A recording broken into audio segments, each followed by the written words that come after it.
Welcome and welcome back. Today we got the Relic Passives, which included a huge change for combat XP as well as a couple other things.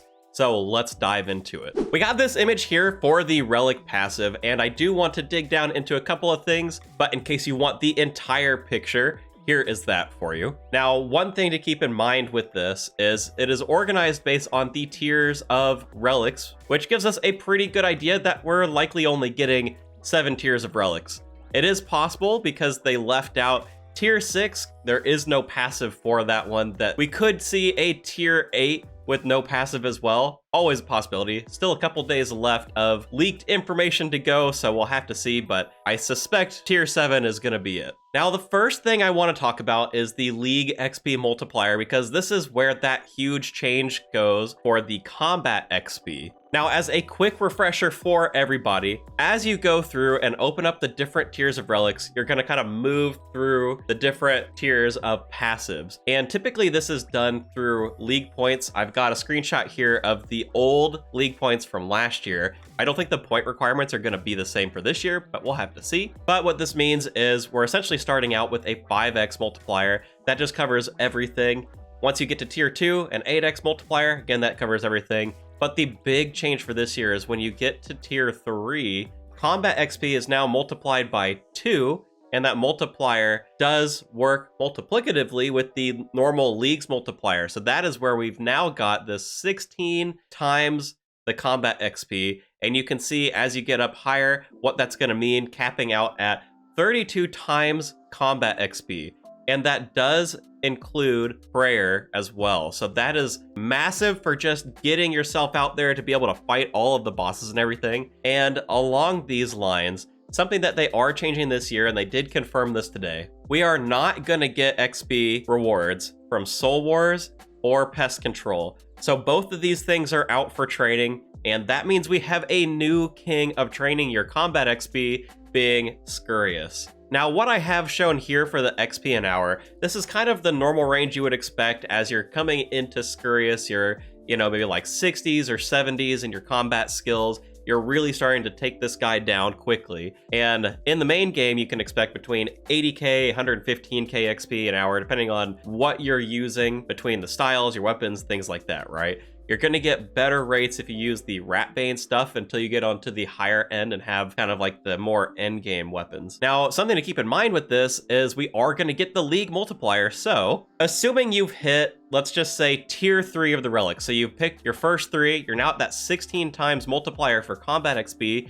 because you're not only getting the 8 times from the normal league multiplier, but the additional 2 times for combat experience, and you've got yourself one of those attack speed relics. So in your main style, and I'm adjusting these numbers a little, granted this is just kind of like best guess, best estimation, so this may not be exactly correct, but it should get us in the ballpark of what we can expect here. On your main style, since in this case I'm showing melee, that is 2 mil XP to 3 mil XP, and on the off styles it's going to be 1.3 mil XP an hour to 1.8 mil XP an hour. So killing Scurious is gonna be fast, and this isn't even including if you went up to higher tiers and got, say, like the 24 times multiplier or the 32 times multiplier, plus all of the gear, plus even more attack speed, plus more damage. I mean, you are going to be taking Scurious down so quickly. And the other thing to keep in mind with this is Scurious drops his spines, 1 in a 33 chance in the normal game, but these are going to be boosted by the drop rate multiplier, and when you're doing the hand-end XP,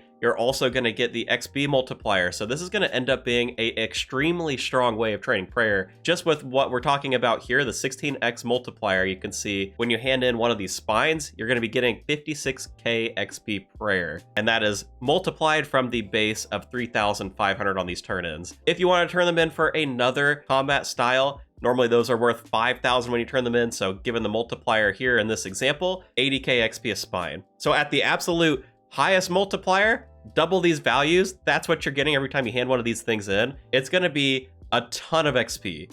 I do not think we're going to need to train combat hardly at all. I mean, basically you spend like an hour or 2 at Scurious, and you're going to be in really solid shape for taking down any boss that you want. So coming back to this main picture, yes, there are other things And one other thing that I want to kind of dive into a little bit further on here is going to be the mini-game point boost that you get at Tier 1 and Tier 4. Now, this is not an exhaustive list of all of the boosted mini-games. These are just ones that I think people find a little bit tedious to go through, or maybe really want to complete for a particular item or something like that. So you've got things like Barbarian Assault and Kandarin gets this boost. You've got the Mage Training Arena, so I know desert people, that is not the most fun thing to do. If you can get yourself to Tier 4, you're going to cap out in terms of the number of points you can get, so you can really start to grind through that very quickly. Obviously, with Void Gear and Asgarnia, now again, since you don't get XP, you're pretty much just going there for the Void Knight armor, and maybe the herb packs if you wanted to do that as well. It is still going to be a lot of points, you're just not going to be able to use them on combat experience. Kind of similar deal with Soul Wars, since you're not going to get combat experience there, you can use Soul Wars to imbue different rings.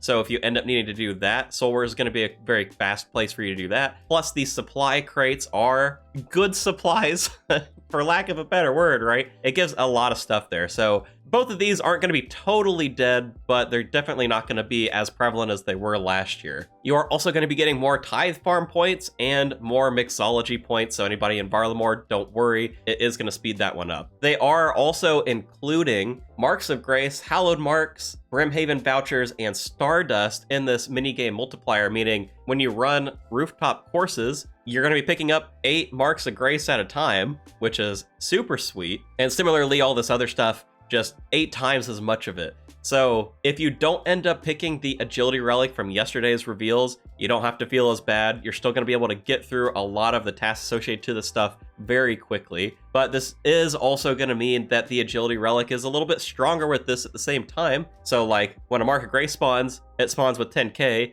Well, if you're getting 8 Marks of Grace in a stack, suddenly you're getting 80k. Granted, that's at Tier 4, so it's a little bit farther in, but we are starting with a 4x multiplier, so that 10k becomes 40k right from the start whenever you get that relic, whether it be like Tier 2, Tier 3. So something to keep in mind with that. If you do want to see a full list of the minigame multiplier, if you're not already using the wiki, I'd highly encourage you to go and check it out. But in case you don't want to go there, this is that full list from last year. We may see a couple of these change, but for the most part, I expect all of the ones that are listed here will still be listed for this year. Also, while we are talking about these different modifiers, I want to call out the item drop multiplier as well. This is similar to the minigame multiplier being 2x at Tier 1, 5x at Tier 4. You get your bumps at the same time as the minigame multiplier. Now, this doesn't apply to literally every drop in the game. There are specific drops that it's going to apply to, and I grabbed this screenshot here from the last year's league. Now, we don't have the same sort of scaling system, so before it would slowly ramp up. Now we're just getting 2x at the start, 5x at Tier 4, which is going to come really quickly, which is nice.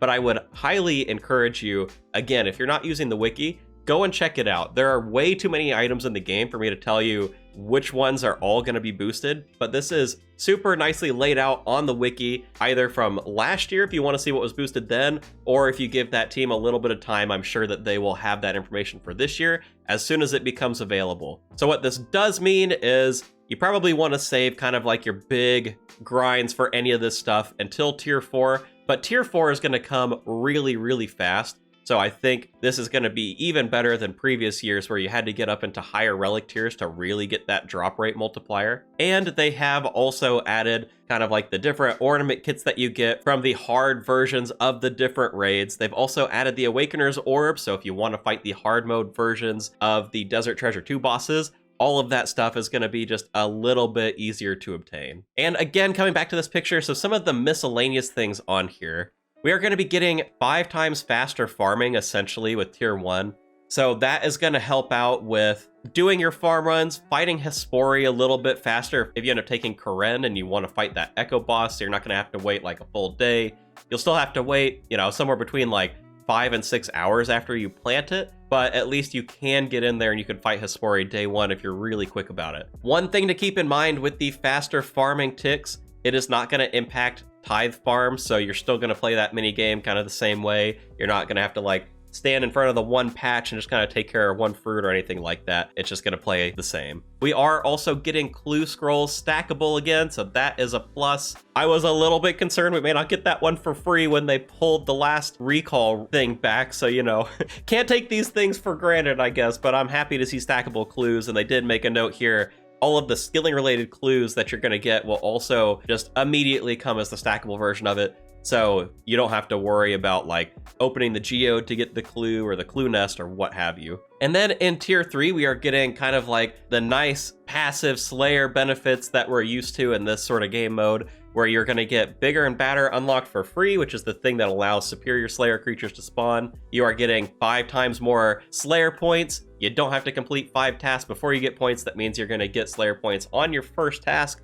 That's a nice little bonus. And keep in mind, since all of the Slayer masters are treated the same, you don't have to worry about like going to a specific master for more points. You just go to whichever one makes sense for you. And of course, superior rates are going to be increased to a 1 in 50 chance to appear. So you're going to be seeing superior creatures basically twice as much. Now that we have got everything from the Relic Passives, we did get a second leak today, a little bit after the first. And that was they released the task list for the easy and medium tasks. So we still don't have quite everything. You can't quite map out your entire league plan, but this can help any of you who want to start kind of digging into the tasks and seeing what you want to do on the first day. This is going to help all of you out. You've got a little bit more time. And I will be putting together a first day route video. So if that isn't you, you don't want to go to the wiki, you don't want to dig around through that, then give me a little bit of time. That'll likely be coming out the day before leagues, once we have the entire task list available to us.